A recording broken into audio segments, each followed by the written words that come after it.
ಬಂಧುಗಳೇ, ತಮ್ಮ ಗೆಲ್ಲಮಯ ಚಾನಲ್ಗೆ ಆದರದ ಸ್ವಾಗತ.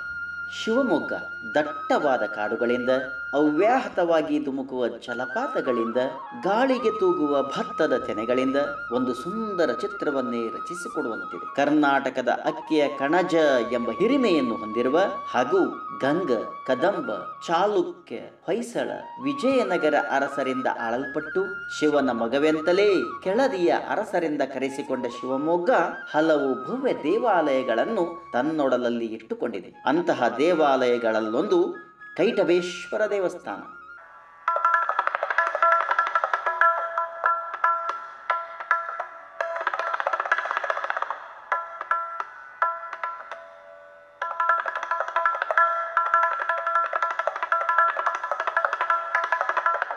ದೇವಸ್ಥಾನವು ಅದ್ಭುತ ಶಿಲ್ಪಕಲೆಗಳಿಂದ ಕೆತ್ತಲ್ಪಟ್ಟಿದೆ. ಸಾಮಾನ್ಯವಾಗಿ ಬೇರೆಲ್ಲ ಕಡೆ ಈಶ್ವರಲಿಂಗವು ಕಪ್ಪು ಶಿಲೆಯಲ್ಲಿದ್ದರೆ ಇಲ್ಲಿಯ ಶಿವಲಿಂಗವು ನೀಲವರ್ಣದಲ್ಲಿದೆ. ಈ ದೇವಸ್ಥಾನವು ಕ್ರಿಸ್ತಶಕ 1100ರ ಸುಮಾರಿಗೆ ಹೊಯ್ಸಳ ರಾಜ ವಿನಯಾದಿತ್ಯನ ಆಳ್ವಿಕೆಯಲ್ಲಿ ನಿರ್ಮಿಸಲಾಗಿದೆ. ದೇವಾಲಯವು ಪೂರ್ವಕ್ಕೆ ಮುಖವಾಗಿದ್ದು ವೇಸರ ಶೈಲಿಯ ಗೋಪುರವನ್ನು ಹೊಂದಿದೆ. ದೇವಸ್ಥಾನವು ಎದುರುಗಡೆಯಿಂದ ಹಾಗೂ ಎಡಭಾಗದಲ್ಲಿ 2, ಬಲಭಾಗದಲ್ಲಿ 2 ಪ್ರವೇಶ ದ್ವಾರವನ್ನ ಹೊಂದಿದೆ. ದೇವಾಲಯದ ಸ್ತಂಭಗಳು, ಮೂರ್ತಿಗಳು ಚಾಲುಕ್ಯರ ದೇವಾಲಯಗಳ ಶೈಲಿಯನ್ನ ಹೋಲುತ್ತದೆ. ಗರ್ಭಗೃಹ, ಸುಖನಾಶಿ, ತೆರೆದ ನೌಕಾಕಾರದ ಮುಖಮಂಟಪವನ್ನ ಹೊಂದಿದೆ. ದೇವಾಲಯದಲ್ಲಿ ಮಹಿಷಮರ್ದಿನಿ, ಭೈರವ, ಗಣೇಶ, ಸುಬ್ರಹ್ಮಣ್ಯ, ಪಾರ್ವತಿ, ಸಪ್ತಮಾತೃಕೆಯರು, ವಿಷ್ಣು, ಹನುಮಂತ ದೇವರು ಮುಂತಾದ ಶಿಲ್ಪಗಳನ್ನು ಕಾಣಬಹುದಾಗಿದೆ.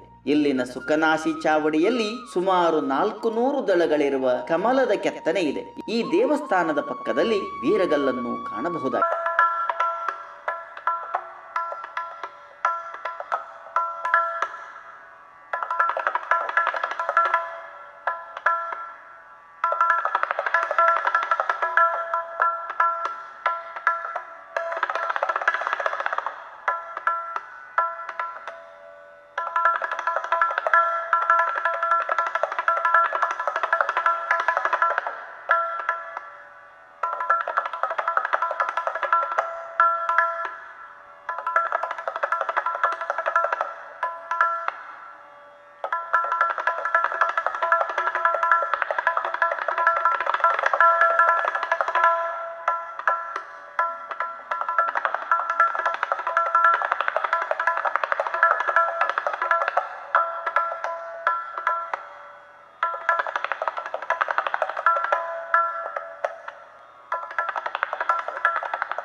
ಇಲ್ಲಿಯ ಮತ್ತೊಂದು ವಿಶೇಷವೆಂದರೆ ಯುಗಾದಿಯ ದಿನ ಸೂರ್ಯಕಿರಣಗಳು ಶಿವಲಿಂಗದ ಮೇಲೆ ಬೀಳುವುದು. ಇದನ್ನು ವೀಕ್ಷಿಸಲು ನಾಡಿನೆಲ್ಲೆಡೆಯಿಂದ ಸಾವಿರಾರು ಭಕ್ತರು ಆಗಮಿಸಿ ದರ್ಶನ ಪಡೆದು ಧನ್ಯರಾಗುತ್ತಾರೆ. ಇದು ಅತ್ಯಂತ ಶಕ್ತಿಪೀಠವಾಗಿದೆ. ಕೈಟಬೇಶ್ವರ ಮಗುವಿನಷ್ಟೇ ಮುಗ್ಧ ಸ್ವಭಾವದ ದೇವನಾಗಿದ್ದಾನೆ. ಶಾಂತ ಮೂರ್ತಿಯಾಗಿದ್ದಾನೆ. ನಂಬಿ ಬಂದ ಭಕ್ತರಿಗೆ ಸದಾ ಒಳ್ಳೆಯದನ್ನೇ ಮಾಡುತ್ತಿದ್ದಾನೆ. ಹಲವಾರು ಕಡೆ ಚಿಕಿತ್ಸೆ ಪಡೆದು ಗುಣಮುಖರಾಗದ, ಅನಾರೋಗ್ಯದಿಂದ ಬಳಲುವ ಅನೇಕರು ಇಲ್ಲಿಗೆ ಬಂದು ಹರಕೆ ಹೊತ್ತು ಸಂಪೂರ್ಣ ಗುಣಮುಖರಾಗಿದ್ದಾರೆ. ಈ ಕ್ಷೇತ್ರದಲ್ಲಿ ಶಿವರಾತ್ರಿಯನ್ನು ಅದ್ಧೂರಿಯಾಗಿ ಆಚರಿಸಲಾಗುತ್ತದೆ. ಇಂತಹ ಅದ್ಭುತ ಕ್ಷೇತ್ರವಿರುವುದು ಕರ್ನಾಟಕ ರಾಜ್ಯದ ಶಿವಮೊಗ್ಗ ಜಿಲ್ಲೆಯ ಸೊರಬ ತಾಲೂಕಿನ ಆನವಟ್ಟಿಯ ಹತ್ತಿರವಿರುವ ಕೋಟಿಪುರ, ಕುಬಟೂರು. ಬಂಧುಗಳೇ, ತಾವು ಸಾಧ್ಯವಾದರೆ ಒಮ್ಮೆ ಈ ದೇವಾಲಯವನ್ನು ಸಂದರ್ಶಿಸಿ ಎಂದು ಹೇಳುತ್ತಾ, ನಮ್ಮ ಚಾನಲ್ ನಿಮಗೆ ಇಷ್ಟವಾದಲ್ಲಿ ಲೈಕ್ ಮಾಡಿ, ವಿಡಿಯೋವನ್ನ ಆಸಕ್ತರಿಗೂ ಬಂಧುಗಳಿಗೂ ಮತ್ತು ಸ್ನೇಹಿತರಿಗೂ ಶೇರ್ ಮಾಡಿ.